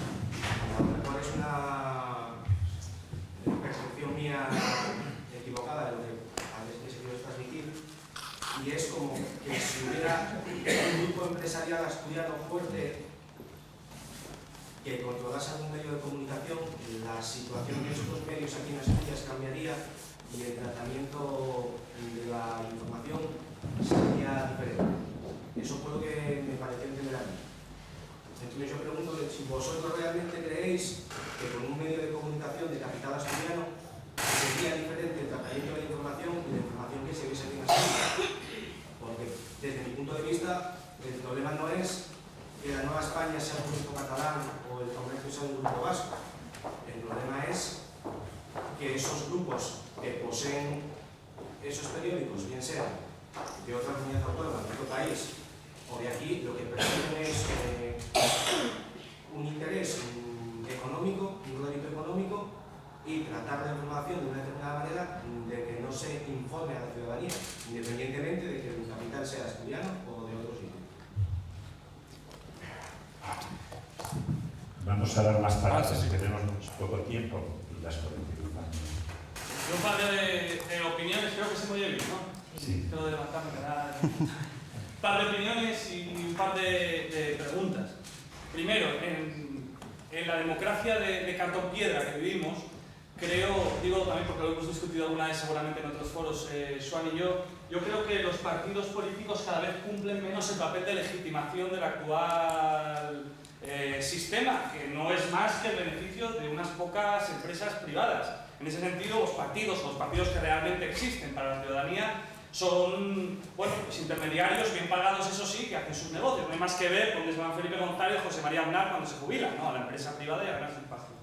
En ese sentido, creo que se ve, por ejemplo, en Venezuela, que hay una situación de cambio, nos guste o no, pero es una situación de cambio que realmente el último garante de la estabilidad de todo lo que conocemos son las empresas de comunicación. Y creo que hay que llamarlas así también, desde la gente, no medios, sino empresas de comunicación. Son los garantes del actual estado de cosas. A mí, yo por ejemplo, a nivel, lo decía Vicente antes, cuando hablaba de que hay muy pocas diferencias a nivel de informaciones nacionales. Pero es que a nivel de información internacional no hay ninguna diferencia. No es que haya pocas, es que ya no hay ninguna. Yo, al telediario, a la parte internacional de los periódicos, directamente le llamo el parte, como mi abuelo. Yo veo el parte. Entonces tengo que ir a informarme a otro sitio. Esa sería una primera reflexión, ¿no? La importancia de verdad de las empresas de comunicación hoy como legitimación del actual estado de cosas. Mucho más que los partidos, mucho más que cualquier otra cosa para el común de la gente. Entiendo, como opinión.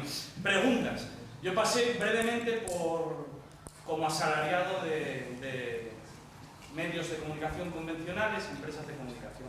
Y sí es cierto que entre la profesión de periodistas, en la cual no me incluiría, hay muchas quejas sobre el intrusismo, porque no son licenciados los que ejercen tareas, sobre la precariedad indudable de las condiciones de trabajo, pero un poco lo decía solo al final, pero pregunto, yo personalmente oigo muchas menos voces preocupadas sobre la autocensura, sobre qué contar, más bien notas a gente nerviosa sobre qué hay que contar, ¿no? Cuando alguien no sabe lo que tiene que contar los que le mandan. ¿Eso es así? ¿Hay realmente punch en los periodistas que están viviendo y trabajando de ello para hacer lo que Joan decía al final de su intervención? ¿Otro tipo de medio?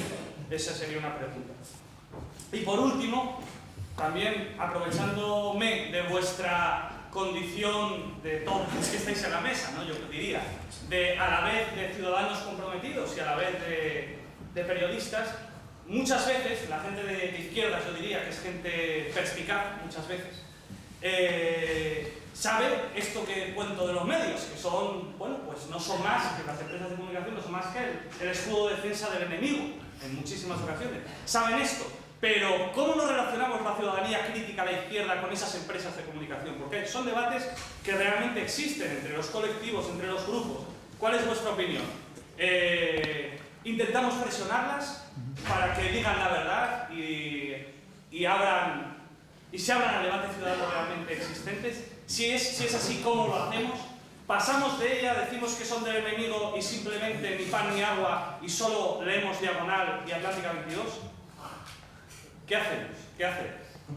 ¿Qué os parece lo más inteligente? Lo digo porque son debates que existen realmente y que seguramente podréis opinar de manera interesante.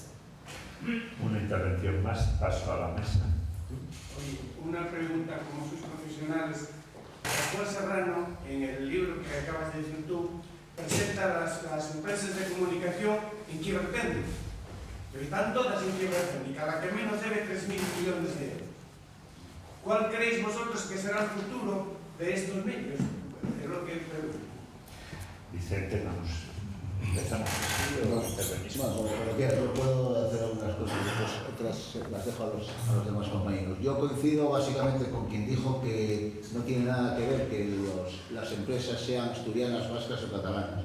No tiene nada que ver. Únicamente era un reflejo, tanto lo que dijo Joan como lo que digo yo, es un reflejo un poco de informativo sobre cuál es la circunstancia en las que viven. Porque el hecho de que una empresa sea mayoritariamente de capital asturiano o que tenga una multinacional asturiano no tiene nada que ver, el dinero no tiene nacionalidad. Y cuando se trata básicamente de hacer un tipo de información tendenciosa dirigida a salvar determinados intereses políticos y económicos, aquí da lo mismo que seas vasco, que catalán, que cualquier tipo. La única realidad que queríamos mostrar era una cuestión informativa y lo del colonialismo informativo que tanto planteaba antes Joan como había dicho yo, pero evidentemente no tiene nada que ver. Yo en esto no soy bastante internacionalista, me da igual que mi jefe de recursos humanos sea de Qatar o de Valladolid. Lo importante es que tenga criterios progresistas a la hora de plantear los recursos humanos. A mí lo de la nacionalidad me interesa menos, aunque se trata simplemente de constatar. Yo no sé qué aspecto será mejor en cuanto a lo de tratar los medios de comunicación, si criticarlos desde fuera o dejarlos. A mí me da la impresión de que la mayor participación posible de los ciudadanos va a hacer posible también que los medios se planteen de una forma o de otra las cuestiones. Mira, en el comercio después del ERE que estuvimos y de las movilizaciones que tuvimos, hemos llegado a un acuerdo de crear una plataforma ciudadana, que vamos a llamar Plataforma Ciudadana por el Comercio. Lo habíamos intentado llamar Plataforma Ciudadana contra la deslocalización del comercio, pero vamos a dejarlo solo en Plataforma Ciudadana, que tenemos previsto convocar a las organizaciones, partidos, sindicatos y tal para finales de febrero. Esta plataforma ciudadana lo que trata, para evitar deslocalizaciones, que va a haberlas más y va a haber futuro, lo que se trata es de tratar de vincular la ciudad y los ciudadanos con el comercio. Porque nosotros hemos visto una cosa que es bastante grave desde nuestro punto de vista, ¿no? Que esa referencia, ese punto de referencia que era el comercio para la gente de Gijón, que ibas y veías lo que te interesaba del comercio, de la época en Carantoña, a lo mejor estaba presentado de una forma muy burda, muy grosera, sigue la página 27 y tal, ¿no? Que nos traía todo, el comunicado íntegro, que era una cosa desde el punto de vista periodístico absolutamente brutal y totalmente antiperiodístico, pero que tenía un elemento fundamental, que era la vinculación de la ciudad con el periódico. La gente leía el periódico, era su periódico, no porque fuese el comercio, sino porque reflejaba los intereses de la gente. Hoy por hoy eso no existe. Hoy por hoy la gente no se identifica con el periódico porque no le da sus noticias, no le da sus noticias. Había el poema ese del periódico no lo leo y sé leer porque las cosas que quiero no las trae en el papel. Compañero, nuestras cosas no nos las quieren poner. Pues esa poesía que de alguna forma refleja en cierta manera lo que pasa. Los gijoneses, los asturianos no se sienten identificados con el periódico y nuestro planteamiento, esa plataforma que queremos crear y queremos contar con los ciudadanos en general, trata de vincular al comercio con la ciudad. Y los planteamientos de esa plataforma van a ser eso, presionar a los medios, a la dirección, a los jefes, a los propietarios, para que se den cuenta de que es mucho más importante estar vinculados a la ciudad, tanto económica como periodísticamente, que estar en un mundo aparte. Pero a ver si lo conseguimos. Y después, perdona, una cuestión. La quiebra técnica es cierta y no es cierta. Es verdad que está en quiebra técnica, pero hay auténtica ingeniería financiera. Yo te puedo asegurar que en algunas cuestiones los medios de comunicación asturianos pueden presentar al comité de la empresa unas cuentas en función de si les interesa vender y unas cuentas distintas a los empresarios publicitarios, porque se trata de que como hay 3 o 4 empresas en el mismo local, el agua se la pongo a uno, la luz a otro y aquí paz y después gloria. Es una especie de thriller financiero que hace que... Pero es verdad que las grandes empresas están en quiebra técnica. El país debía 5.000 millones de euros y resulta que lo coge ahora un fondo de seguros, que es Liberty. Lo primero que hace Liberty es un fondo de seguros, que lo que quiere es ganar dinero, obviamente, es decir, a ver, ¿cuántos me faltan aquí? No me faltan, me sobran 2.500. Adiós muy buenas, 45 días por año y aquí paz y después gloria. Gracias, Pablo. Bueno, yo voy en la misma línea, Vicente, respecto a las quiebras técnicas y a la ingeniería financiera, que creo que es un poco pues este mecanismo de burbujas que van sucediéndose y que estamos llamando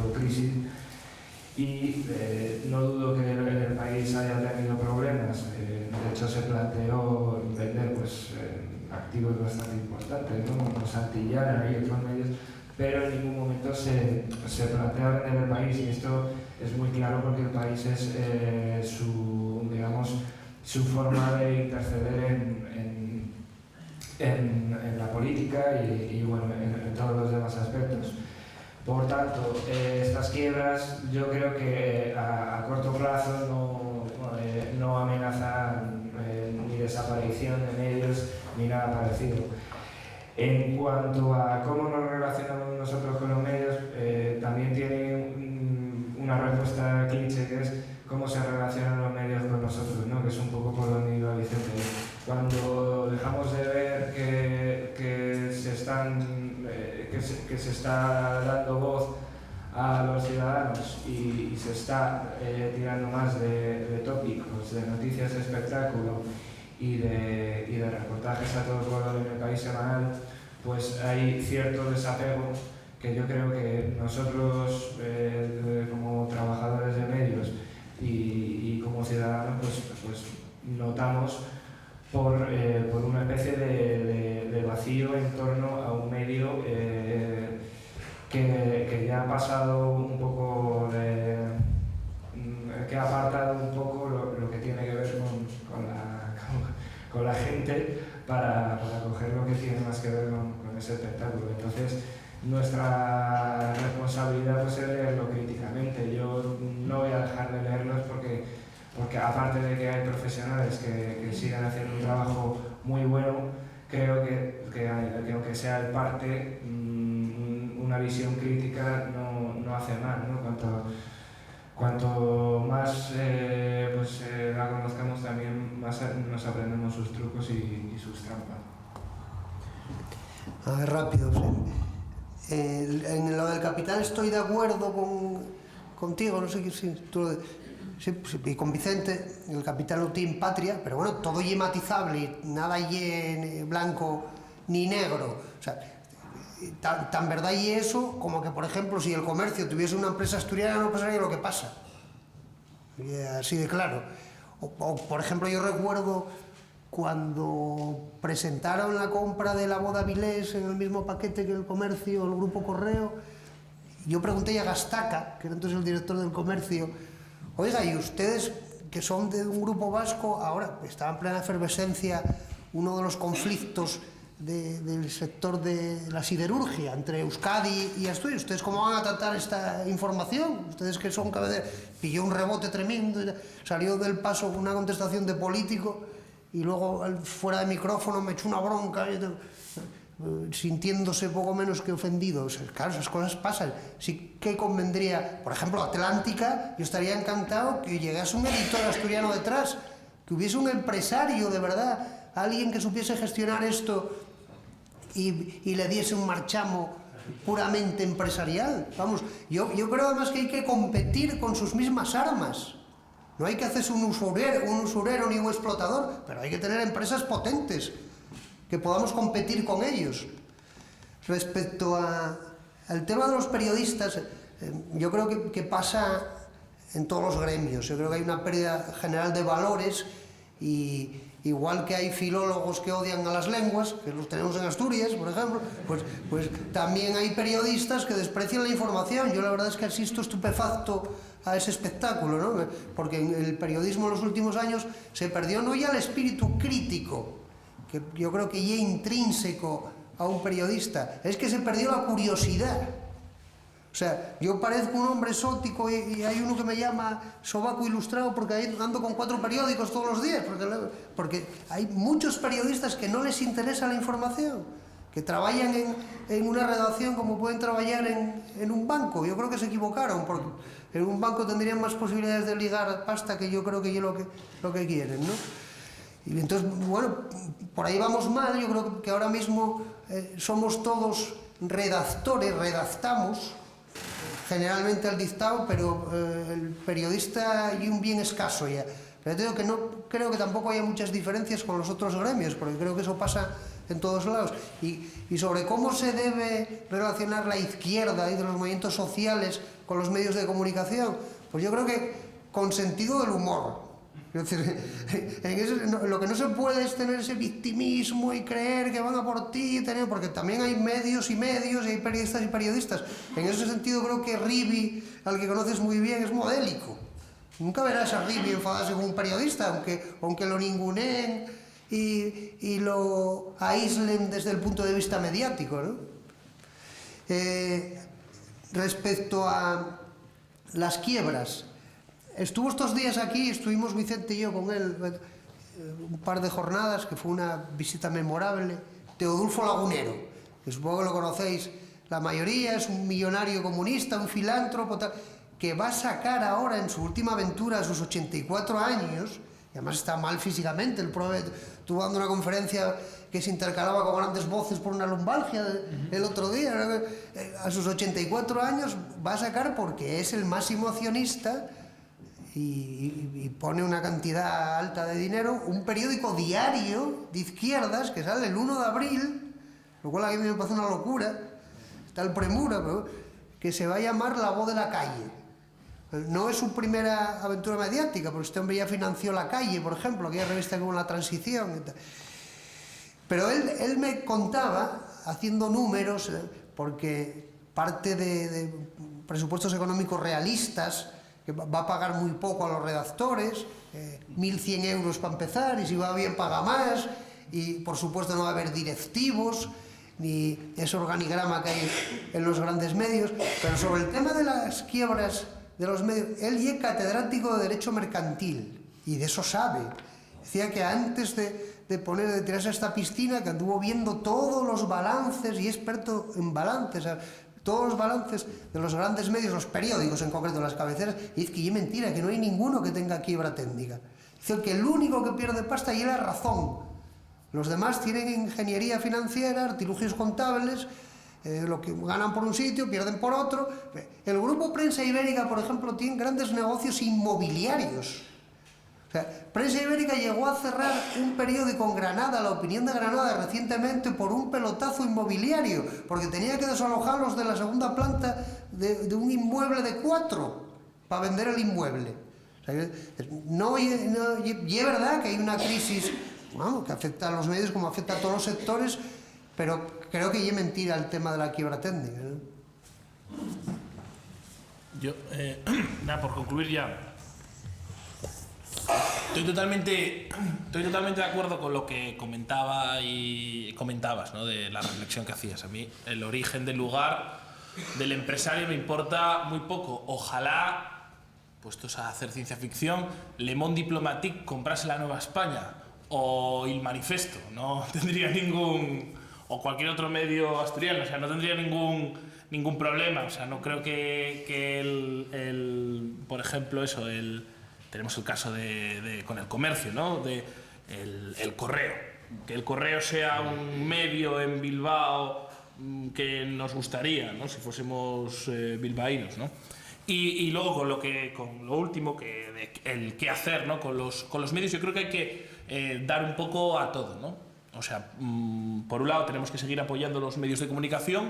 Insisto nuevamente en eso, que tenemos que ser conscientes de que son muy frágiles y que tenemos que mimarlos y apoyarlos mucho. Luego seguir haciendo una lectura crítica de la prensa y de la prensa comercial y de los medios de comunicación comerciales.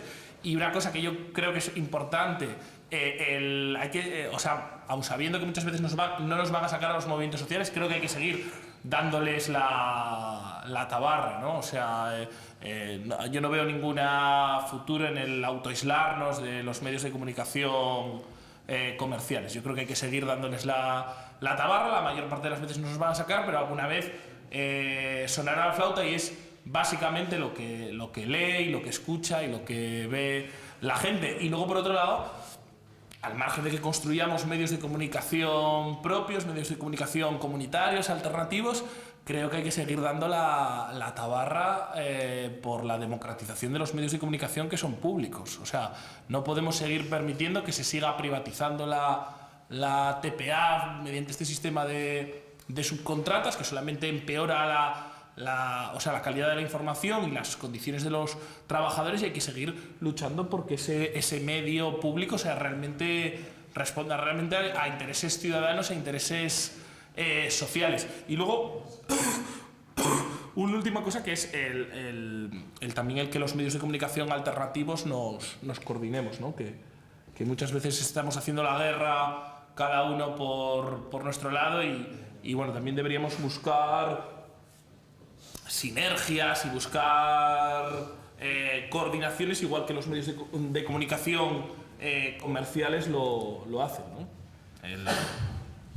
Bueno, pues muchas gracias. Estamos